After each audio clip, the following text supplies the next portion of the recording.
नमस्कार मेरे प्यारे मित्रों एवं दर्शकों। आज हम जानेंगे सूर्य अलग अलग भाव में क्या प्रभाव देता है।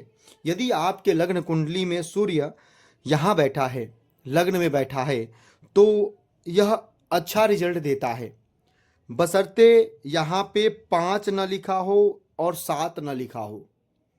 क्योंकि 5 मतलब सूर्य की राशि जिसे सिंह राशि कहते हैं, और 7 मतलब शुक्र की राशि जिसे हम तुला राशि कहते हैं। इन सिंह में और तुला राशि में सूर्य यहाँ पे बैठेगा तो यह अच्छा रिजल्ट नहीं देगा। अगर यह सूर्य यहाँ 1 नंबर लिखा हुआ यानी मेष के साथ बैठा हुआ, मेष राशि में बैठा हुआ है, तो बहुत शुभ फल देता है। ऐसे लोग निडर होते हैं, साहसी होते हैं, कुछ भी कह लीजिए आप, मतलब इनके अंदर कूट कूट के भरा रहता है आत्म बल। थोड़े से घमंडी हो जाते हैं। सूर्य अगर लग्न में बैठता है तो थोड़े से घमंडी हो जाते हैं, थोड़े से कहते हैं ना, कभी कभी कहते हैं हम किसी को ये नर्म दिल है और यह कठोर दिल है, तो यहाँ अगर सूर्य बैठेगा तो कठोर दिल बना देगा आपको। थोड़ा सा बात में, बोलचाल में कड़वापन जो बातों में होती है ना, सूर्य यहाँ लेके आता है। ईगो लेके आता है सूर्य यहाँ बैठा हुआ। द्वितीय घर में सूर्य है यहाँ बैठा हुआ, तो यह मिला जुला प्रभाव देता है। या फिर कुंडली की पूरी एनालिसिस करते हैं कि वहाँ राशि कौन सी है, ग्रह कौन से हैं, तो फिर उसी हिसाब से फिर सूर्य को देखते हैं। लेकिन ये ठीक ठाक रिजल्ट देता है अगर कहें तो। तीसरे घर में यहाँ देखिए, तीसरे घर में सूर्य अच्छा रिजल्ट देता है। ग्रीन से मैंने मार्क किया हुआ देखिए, इसलिए। चतुर्थ में अगर सूर्य बैठेगा तो यह निगेटिव फल देगा, नकारात्मक प्रभाव देगा आपके जीवन के ऊपर।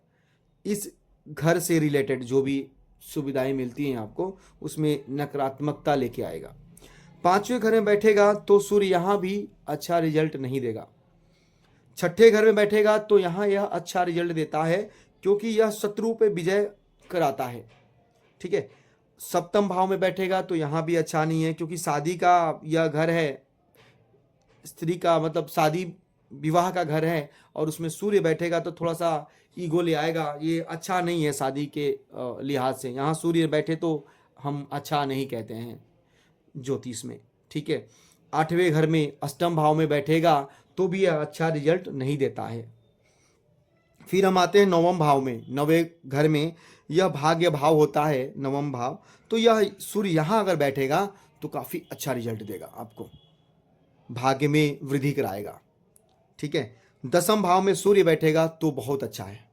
10वें में सूर्य बैठे तो यह समझ लीजिए बहुत अच्छा है। यह नौकरी के मामले में बहुत अच्छा दिलाएगा आपको चांस। सर गवर्नमेंट जॉब दिलाता है सूर्य यहाँ बैठा हुआ। यहाँ सूर्य बैठे या मंगल बैठे तो सरकारी नौकरी तो मिलती है। यदि आप अच्छे से प्रयास करें, दिल से प्रयास करें, तो गवर्नमेंट जॉब मिल जाएगी आपको। 10वें का सूर्य बहुत अच्छा रिजल्ट देता है। एकादश का सूर्य जो है बहुत अच्छा, यह भी रिजल्ट देता है, धनवान बनाता है सूर्य यहाँ पे। ठीक है। द्वादश यानी 12वें घर में जब सूर्य बैठता है तो जैसे द्वितीय घर में बैठता है देता है रिजल्ट, वैसे सेम रिजल्ट द्वादश भाव में देता है, मिला जुला प्रभाव देता है यहाँ का सूर्य। तो यह अलग अलग भाव में, अलग अलग घर में आपने जाना कि सूर्य अगर कहाँ बैठा है तो क्या रिजल्ट देगा। अपनी भी कुंडली देखिए उठा के कि किस खाने में, किस घर में सूर्य बैठा है। यदि जहाँ जहाँ मैंने ग्रीन मार्क किया है वहाँ वहाँ सूर्य है तो आपकी बल्ले बल्ले है।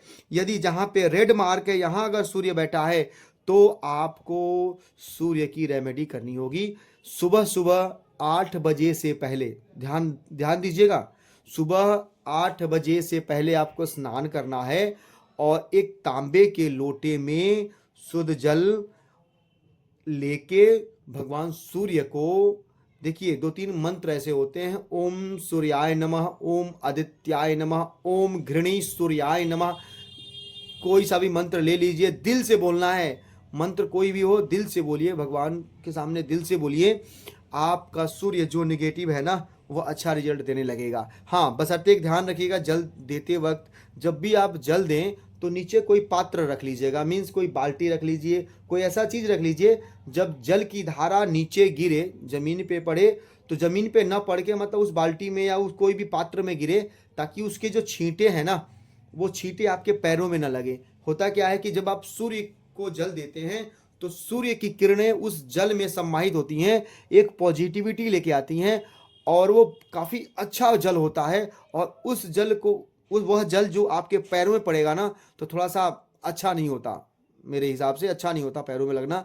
इसीलिए थोड़ा सा वो आप ये करिए कि कोई बाल्टी वाल्टी रख लीजिए, ताकि वो छींटे पानी के ना पैर में ना आए। ठीक है। दूसरा, जब आप जल दें तो जल देते वक्त जो मंत्र भी बताया मैंने, मंत्र को 7 बार या 9 बार उच्चारण कीजिएगा। ठीक है, 7 बार उच्चारण कीजिएगा, 9 बार उच्चारण कीजिएगा। धीरे धीरे जल चढ़ाना, ऐसा नहीं कि लोटे में जल ले गए और एक बार में ही उड़ेल दिया, ऐसे नहीं करना आपको। अब ऐसे क्या करना है, देखिए, अब एक बहुत अच्छा तरीका बता रहा हूँ जल चढ़ाने का।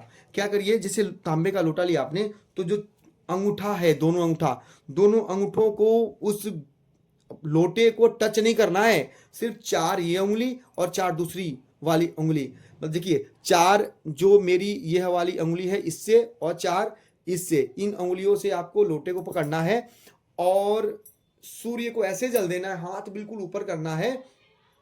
ये ध्यान दीजिएगा कि जब जल नीचे गिरे लोटे से, तो उस जल से आपको सूर्य दिखे, सूर्य जो है वह जल में दिखे, ना कि सूर्य ऊपर दिख रहे हैं और आप लोटे का जल नीचे गिरा रहे हो, तो क्या फायदा फिर। जब आप जल उनको सूर्य को अर्घ देते हो, तो जब लोटा आपका ऊपर रहेगा, जल उस जैसे लोटे से गिरेगा और सूर्य बीच में रहेंगे, तो सूर्य की रोशनी जो होगी, रेज होंगी, किरणें होंगी, वह जल से छन के आपके मस्तिष्क पे, ललाट पे जब आएंगी, तो सोचिए आपके जीवन में सातों रंग सतरंगी, कहते हैं ना कि जल, जब आपने देखा होगा कि जब बादल बादल छाते हैं, कभी बारिश वारिश होने का चांस बनता है, तो आकाश में सतरंगी दिखती है ना, रेनबो, है ना। तो ऐसे ही जब सारी कलर ना उस पानी से छन के जब यहाँ पड़ेंगी ललाट पे, माथे पे, तो समझ लीजिए माथे का ना जितने भी ग्रह गोचर खराब भी चल रहे हैं, आपके सूर्य खराब है भाई साहब, एक्टिव हो जाएगा, बहुत अच्छा रिजल्ट देना शुरू हो जाएगा। एक चीज और बता रहा हूँ, देखिए एक एक चीज बता दूंगा खोल खोल के, सूर्य को जल देते वक्त क्या क्या सावधानी बरतनी है आपको। हाँ, देखते रहिए, सुनते रहिए ध्यान से। उसमें क्या करिएगा आप, जब जल दें तो एक तो आप जल के लोटा ऊपर रखेंगे, बीच में सूर्य दिखना चाहिए आपको। दूसरी चीज, जब आप जल देते हैं, जल से छन के रोशनी जब आपके रेज आपके चेहरे पे पड़ेगी, आंखों में आएंगी ना, तो आंख की रोशनी बढ़ेगी, उससे ध्यान रखिएगा। दूसरा क्या कह रहा हूं, जब जल दीजिए तो आपका जो दायां पैर है, दायां पैर ध्यान दीजिए, राइट साइड का जो पैर, लेग है, पैर को तलवे जो होते नीचे का ना, उसको आगे से नीचे करिए, पीछे से जो पीछे का ठोड़ी होता है ना पीछे का, उसको उठा लीजिएगा। सिर्फ राइट साइड वाला पैर थोड़ा सा उठा के फिर सूर्य को जल दीजिएगा। ठीक है। जल देने के बाद आपने मंत्र भी बोल दिया, फिर क्या करिए, जल का लोटा नीचे आपने रख दिया और फिर दोनों हाथ बिल्कुल ऊपर खड़ा कर दीजिए, समर्पण कर दीजिए भगवान सूर्य के सामने अपने आप को। और फिर वहां पे आपको गायत्री मंत्र बोलने हैं 3 बार, 7 बार, 9 बार, 11 बार, जो आपको जितना लगता है टाइम है आपके पास, मन से गायत्री मंत्र दोनों हाथ ऊपर करके भगवान को बोल दीजिए, प्रभु आपके शरण में हूं मैं, अब आपको ही बेड़ा मेरा पार करनी है। ऊपर करिए और भगवान से बोल दीजिए कि आप मेरी नैया मझधार में फंसी हुई है, आप बाहर निकालो प्रभु, आप ही हो, मैं कुछ नहीं जानता, बिल्कुल छोड़ दो। और गायत्री मंत्र बोल के भैया प्रणाम कीजिए, नमस्कार कीजिए भगवान सूर्य को, और फिर आप वहाँ से आगे का जो भी आपका कार्यक्रम है वो शुरू कीजिए। ठीक है। तो देखिए यह एक बहुत अच्छा उपाय बताया मैंने आपको। देखिए कभी कभी क्या होता है, सूर्य को जो जल देते हैं ना, उसमें कभी कभी क्या होता है कि रोली मिला लेते हैं, जल में देते हैं अर्घ, तो कभी कभी हल्दी मिलाते हैं सूर्य के जल में। ठीक है। तो वो कब देते हैं, अगर मान लीजिए आपका गुरु ग्रह थोड़ा सा खराब है, अच्छा रिजल्ट नहीं दे रहा है, तो सूर्य को जो जल देने जा रहे हैं ना, उस जल में हल्दी मिला लीजिए।